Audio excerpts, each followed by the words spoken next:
고난 주간의 이 금요일 밤은 예수님께서 십자가에서 죽으시고 아리마대 요셉의 무덤에 묻혀 있는 시간이 바로 이 시점입니다.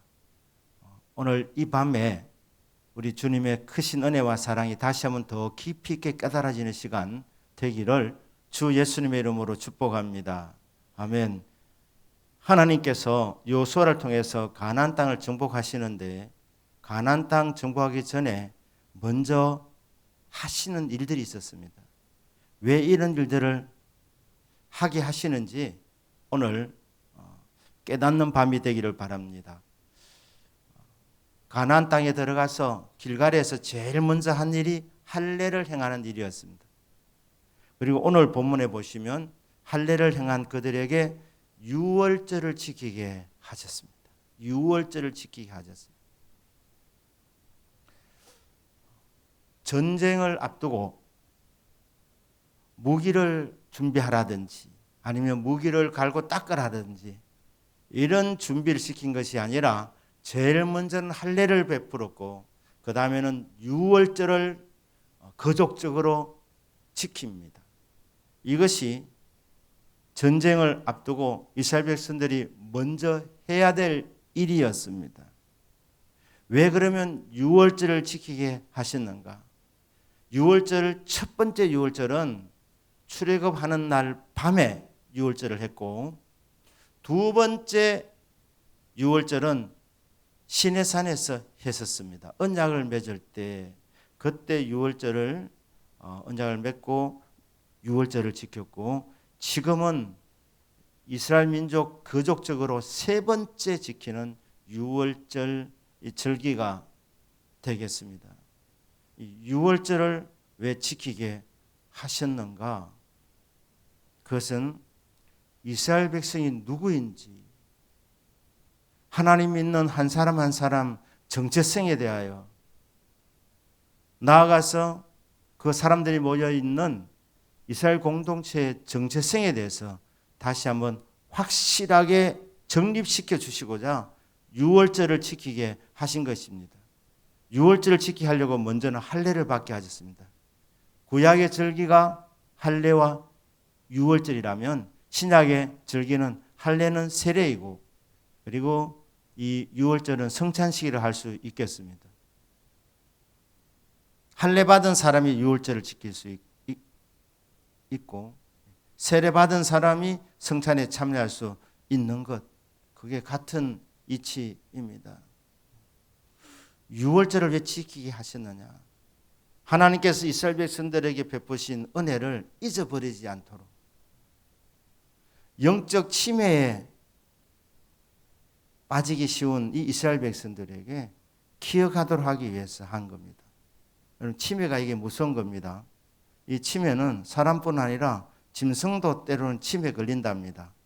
개도 침해 걸린답니다. 어느 날 주인이 오는데 막 사납게 짖기 시작하면은 개가 침해 초기 증상이라는 거예요. 도둑이 오는데 반갑게 꼬리를 살랑살랑 흔들면 이게 개가 침해 걸렸다는 증거라는 거예요.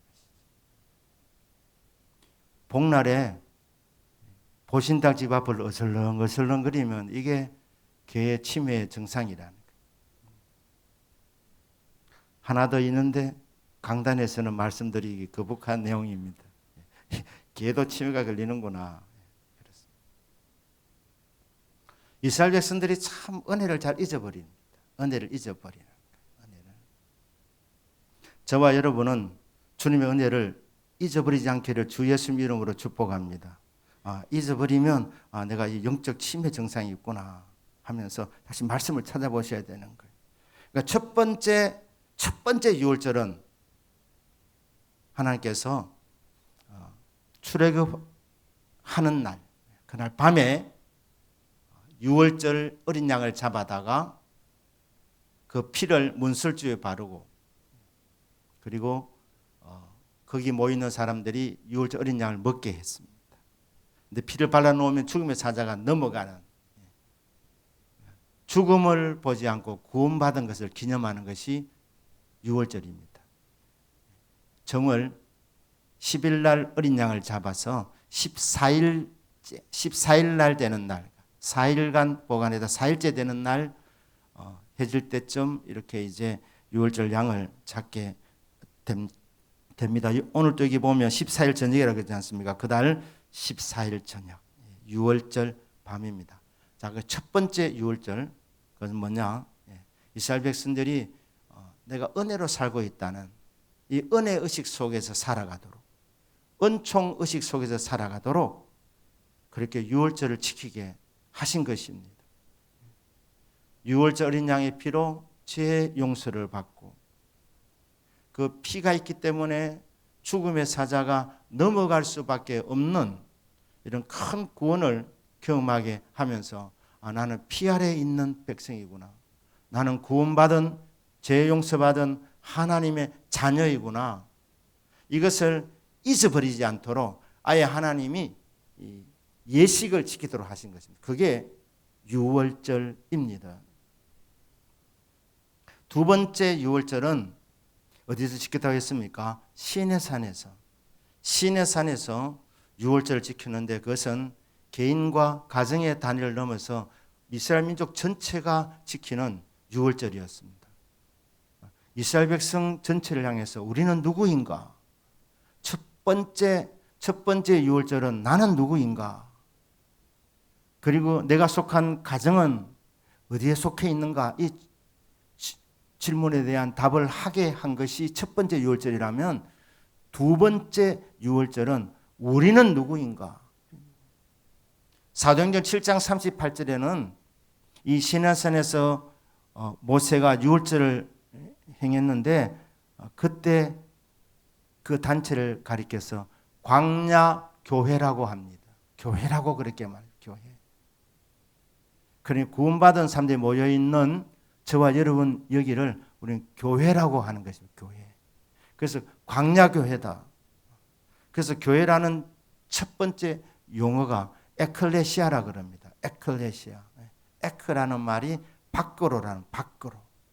그리고 칼레오라는 말은 부르셨다는 말입니다.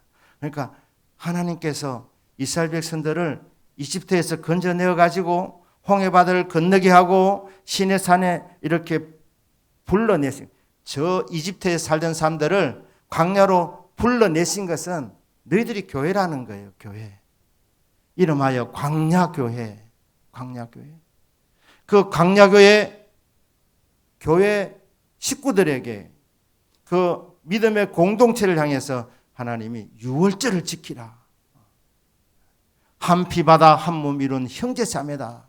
그러니까 이 교회 공동체라는 공동체 의식을 깨닫도록 하기 위해서 두 번째 유월절을 시내산에서 지키게 하셨던 것입니다. 교회는 막강합니다. 영적, 대적, 마귀가 신앙 고백이 정확하게 올려지는 교회 그 위에 하나님께서 내 교회를 세운다고 말씀하셨는데 엄부의 건세, 지옥의 건세가 이기지 못하리라. 전쟁을 앞두고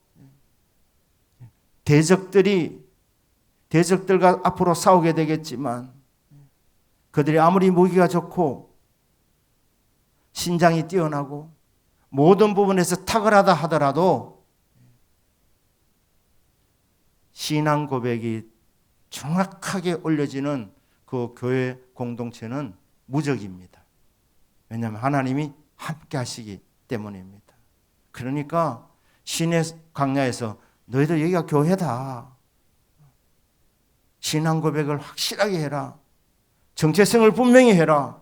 나는 구원받은 하나님의 자녀이고 우리는 교회이다. 구원받은 공동체이다. 이게 분명하게 되면 이 신앙 고백이 분명하면 전쟁하게 될 때 이 싸움에서 하나님이 이기게 주신다는 겁니다. 그런데 세 번째 유월절 이게 이제 여호수아 지도하에서 하나님께서 요단강을 건너게 하시고 그래 하신 일이 할례를 베풀어라. 왜? 광야에서 할례를 베풀지 못했기 때문에. 그래서 할례를 거행하게 하고 그 유월절을 지키게 한 것입니다. 그것은 각 개인에게 너는 구원받은 내 백성이다, 내 자녀다 말씀하시고 교회 공동체를 향해서 너희들은 하나님을 믿는 신앙 공동체다. 이 신앙 고백을 든든히 하면 자신의 정체성을 정확하게 하나님 안에 뿌리를 두는 그 공동체는 난공불락입니다. 하나님이 함께하여 주시기 때문입니다. 그래서 유월절을 지키게 하신 겁니다. 구원받은 사실을 잊어버리지 않도록, 다시 기억하도록, 다시 생각하도록 그렇게 유월절을 지키게 하고, 아울러서 이 공동체, 이스라엘 민족 공동체는 하나님의 백성이라는, 하나님의 교회라는 이것을 확실하게 해주기 위해서 시내산에서 유월절을 거행하게 하셨던 하나님께서 길갈에 모아놓고 이스라엘 백성들이 이제 유월절을 지키게 하면서 너희들은 교회다, 이렇게 다시 한번 인식시키는 것이 유월절을 지키게 하신 것입니다. 여호수아가 이제 여리고 정복부터 먼저 해야 되니까 여리고에 가까이 이렇게 이르렀는데, 그때 보니까 한 사람이 칼을 빼어 손에 들고 여호수아가 딱 이렇게 마주 서 있는 겁니다. 자, 천사인데 칼을 빼었다. 천사가 함께하면 우리는 이깁니다. 아수르 대군 18만 5천 명을 하나님께서 천사 한 명 보냈는데 하룻밤 사이에 18만 5천 명을 그냥 송장으로 만들었습니다. 여러분, 천사는 그런 힘이 있습니다. 그러니까 천사 한 명만 나와 함께하면 우리는 백전백승입니다. 그런데 이 천사가 칼을 빼었다. 칼을 뺐다는 것은 이 경고하기 위해서 올 때도 칼을 빼는 것입니다. 발람에게 천사가 나타나서 칼을 빼고 서 있었습니다. 발람은 못 봤습니다. 나귀는 보았습니다. 그러니까 여호수아가 질문합니다. 네 편이냐 내 편이냐? 어느 편이냐 너는? 우리 편이냐? 아니면 대적의 편이냐? 이 질문이죠. 여러분, 하나님 우리와 함께하면 우리는 이깁니다.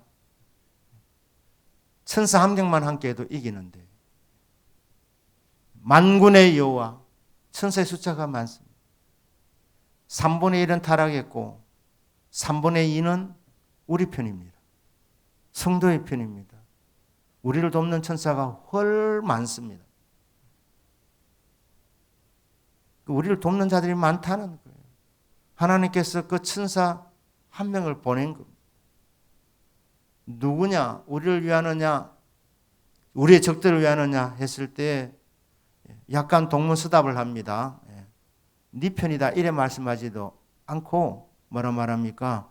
나는 여호와의 군대 대장으로 왔느니라. 이전에는 나는 여호와의 군대 장관으로 왔느니라. 천사 중에서도 장관을 보낸, 장급을 보냈습니다. 좋은 소식을 전하는 최신부 장관은 가브리엘이라고 그래요. 군대 장관은 미가엘이라고 그럽니다. 마이클이라고 그럽니다. 미카엘. 자, 여호와의 군대 대장이 온 겁니다. 그 말을 듣는 순간 여호수아가 무릎을 꿇습니다.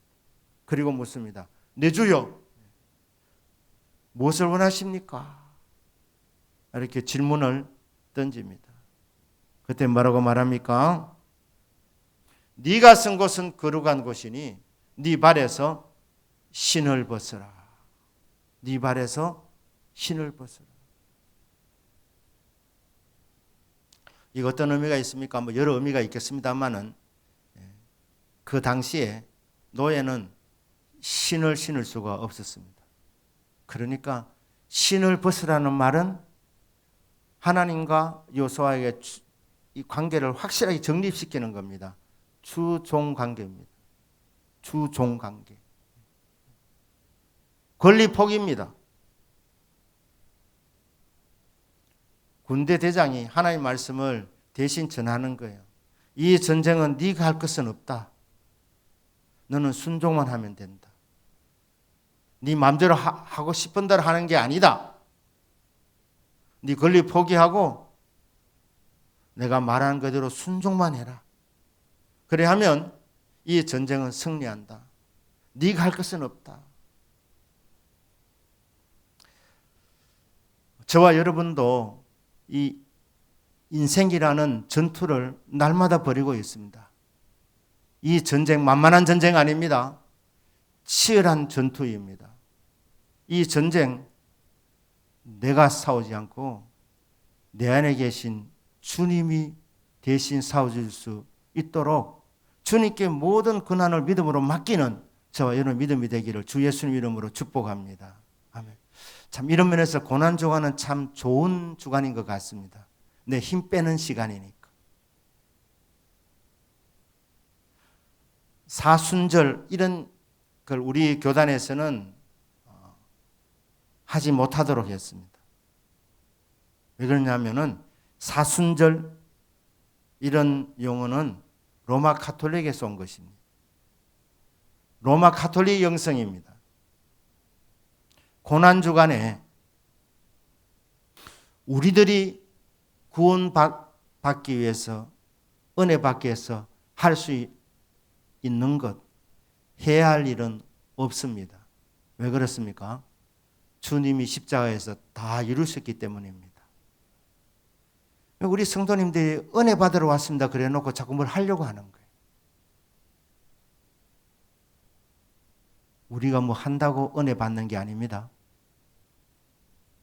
주님께서 십자가에서 은혜 받을 수 있는 모든 것을 다 해놓으셨기 때문에 그 십자가의 공로를 믿음으로 고백하면 은혜 받는 것입니다. 힘 빼시기를 바랍니다. 이 고난주간에 나도 좀 주님이 목숨 바쳤으니까 주님이 이 땅에 오셔서 40일 금식 기도 하셨으니까 내가 40일은 못하겠고 3일도 나는 힘드니까 3일 아침 금식 해볼까? 물론 하나님께서 특별하게 기도에 집중하도록 주님께서 금식을 명령하실 수도 있지만 여러분 고난 주간에 금욕 생활하시고 금식한다고 해서 은혜 받는 게 아닙니다.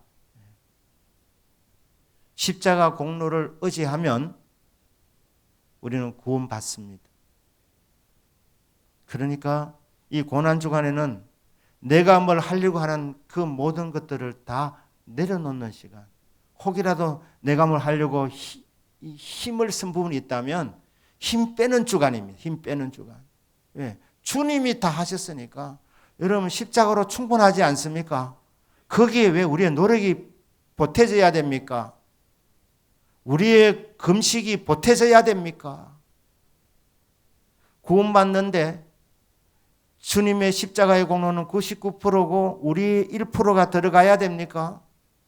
1% 들어간다 생각하면 살다 보면 거기 3%, 5%, 10% 계속 늘어나게 되는 거예요.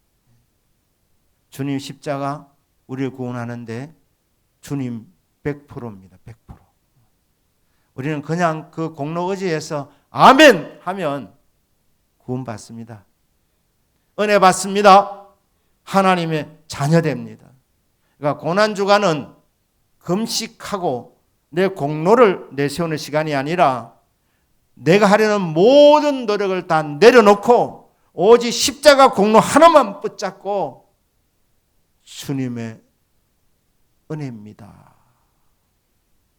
주님의 은혜가 내게 족합니다. 그렇게 고백하는 시간, 그 시간이 고난주간입니다.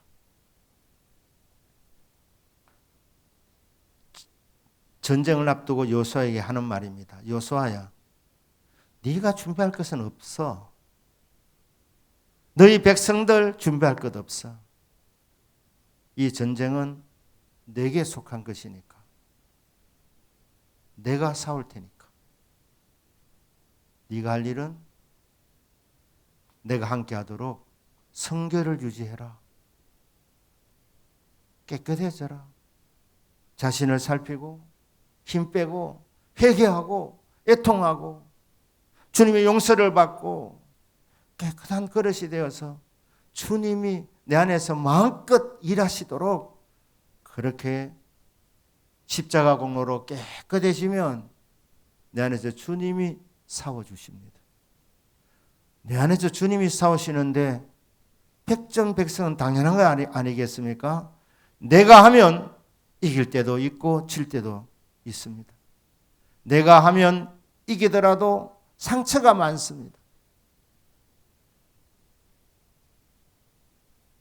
내 실력을 정확하게 알고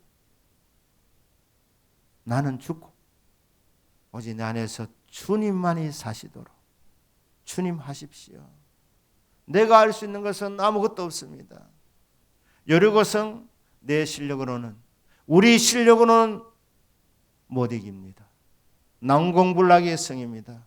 하지만 주님이 나를 대신하여 주님이 우리를 대신하여 싸워주시면 우리는 이길 줄로 믿습니다. 그래서 네 권리 다 포기하고 내려놓고 주님이 앞장서시면 따라가겠다는 순종하겠다는 이것 준비 하나만 되면 이 전쟁은 여호와께 속한 전쟁이라 주님이 대신 싸워주셔서 이기게 주신답니다. 주님이 지금 아리마대 요셉 무덤에 묻혀 계시는 이 시점에서 다시 한번 내 공로는 아무것도 없고 오직 주님의 은혜만을 의지합니다. 십자가 공로만을 의지합니다. 고백하셔서 내 안에서 주님이 사시는 이런 귀한 역사가 있으시기를 주 예수님의 이름으로 축복합니다. 아멘. 기도하겠습니다.